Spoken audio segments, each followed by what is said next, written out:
Hello and welcome to Top Story. In Pakistan, the pressure is piling up on the country's leader, General Pervez Musharraf. In July, the Supreme Court restored Pakistan's top judge, who had been suspended by Musharraf in March. Last week, the Supreme Court gave the go-ahead for his arch-rival, former Prime Minister Nawaz Sharif, to return from exile 8 years after the Pakistani leader deposed him in a coup d'etat. On Thursday, Sharif announced he's coming back on September the 10th to lead the opposition to Musharraf, and that just after news broke that pro-Taliban fighters had captured over 100 Pakistani soldiers. Musharraf's hopes of staying on as president hang by a thread. His best chance may be an alliance with another former Prime Minister, Benazir Bhutto, who's the leader of the powerful Pakistan People's Party. But she's striking a hard bargain. She'll only support Musharraf's hopes for re-election as president if he steps down as head of the army. She's also demanding that all legal obstacles to her becoming Prime Minister for a third time are waived and that corruption charges against her are dropped. Well, joining me now to discuss the narrowing options for General Musharraf is Mariam Abu Zahab, a specialist on Pakistan at the Centre for International Studies and Research here in Paris. Thanks very much for being on Top Story. Well, Nawaz Sharif says he's going to return to Pakistan on September the 10th to lead the opposition. That is really going to set the cat among the pigeons in Pakistan, isn't it? Yeah, and immediately after that, the Pakistani government said he's not coming back. And President Musharraf is extremely upset.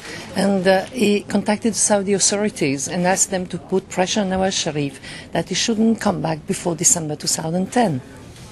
But if he does come back, what are the options open to Musharraf? I suppose he could arrest him. That's one possibility. There are very few options. The plane could be diverted back to Saudi Arabia and Islamabad airport could be closed.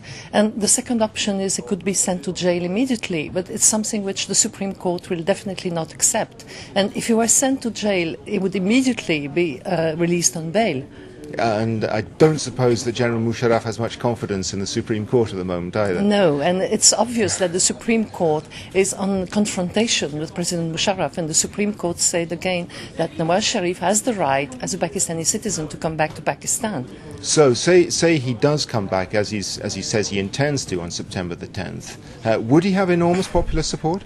He would, because now he's seen as the one who's confronting the military dictatorship, while Benazir Bhutto is seen as dealing with the military dictatorship. So it means that Nawaz Sharif now has a big political advantage on Benazir Bhutto. And she's also, as understood that, she's losing her credibility if she doesn't come back to Pakistan before him. And at the same time, she's in a better position now to finalize the deal with President Musharraf, because now Musharraf will agree to her demands. And he's really very few options open to him at all. I mean, is there anything other than a deal with Benazir Bhutto that can get him out of this situation? Now, this deal would only be for survival, but it would never work in the long run. And this deal is what the Americans want. Because if Nawaz Sharif comes back to Pakistan before Benazir, this will complicate very much Pakistan-US relations, because it's seen as anti-American, which is not the case for Benazir.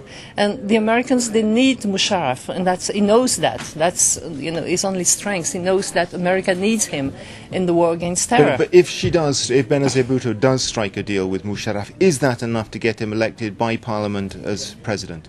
Yeah, because she would support him. That's part of the deal. She would support his re-election, or at least the PPP MPs would abstain. So while Nawaz Sharif doesn't want Musharraf at all, whether in uniform or whether without the uniform. But okay, he gets elected by Parliament. Is there very much then that Nawaz Sharif can do about it?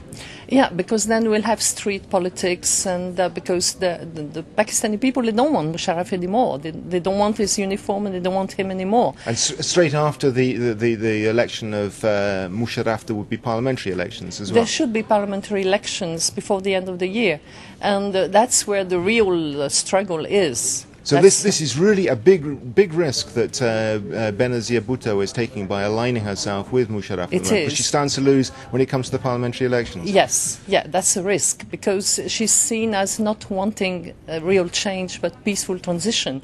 And there's a rift within the PPP, because all her MPs are not accepting that she should make a deal with the military dictatorship, and she's seen as being interested only in getting all the corruption charges against her dropped and of coming back to power at any cost. And so she's losing credibility. That's why she has to come back to Pakistan before Nawaz Sharif, otherwise she will lose the election. And say that Nawaz Sharif does well in the elections, as presumably he would do. That would put him on a confrontation path, presumably, with President Musharraf. How would you see that working out? Yeah, well, in that case, nobody knows. It's a very unpredictable situation. We'll see street politics, definitely. We'll see mass protest, and definitely that's something which the country will be in turmoil in that case. And the key for all this, as far as Benazir Bhutto is concerned, is that she will only support Musharraf as president if he steps down from his job as head of the army. Can he dare do that? He'd almost be standing naked in Pakistan, wouldn't he, without the army behind him? Exactly. So, Mr. Musharraf as a president would have no power at all. And then there's the problem: the deal couldn't work because Musharraf and Benazir don't trust each other. So it's very difficult to see how this would work as Musharraf as president and Benazir as prime minister. In the long run, it wouldn't work. What about the role of the army in all this, though? They're not going to stand idly by. If they see the country heading towards chaos, a clash between the supporters of Nawaz Sharif and Musharraf, are they likely to intervene? Well, they say that martial law is not an option, but emergency is still an option in case the situation would becoming uncontrollable. But that's what the Americans don't want, because this would keep the army busy with the popular protests and demonstrations rather than fighting in the tribal areas. So this is not an option for the Americans. Would the army intervene, though, against the Americans, do you think? Is that a possibility? No, it's not a possibility at the moment. They rely too much on American support. No. One of the things that's been interesting about this campaign and the politics between Musharraf and the opposition is the role that television increasingly plays in Pakistan. So many new stations on the market, it's almost impossible for the leadership to keep their thumb on things. That's something that's changed very recently, isn't it? It's changed very recently, and that's one of the good things which Musharraf gave to Pakistan, this freedom of the press, and there are over 50 private TV channels. And so it's very, very difficult to control information, and nobody watches the government channels anymore. So this has played a very important role during the Red Mosque episode and during all the protests for the reinstatement of the Chief Justice. So now the government cannot hide things anymore, and everything is coming in the open through those private channels. So in a way, Musharraf may have sealed his own fate by opening up the media. Yeah, to some extent he did, yeah. Okay, that's all we have time for today. Thanks to Mariam Abu Zahab.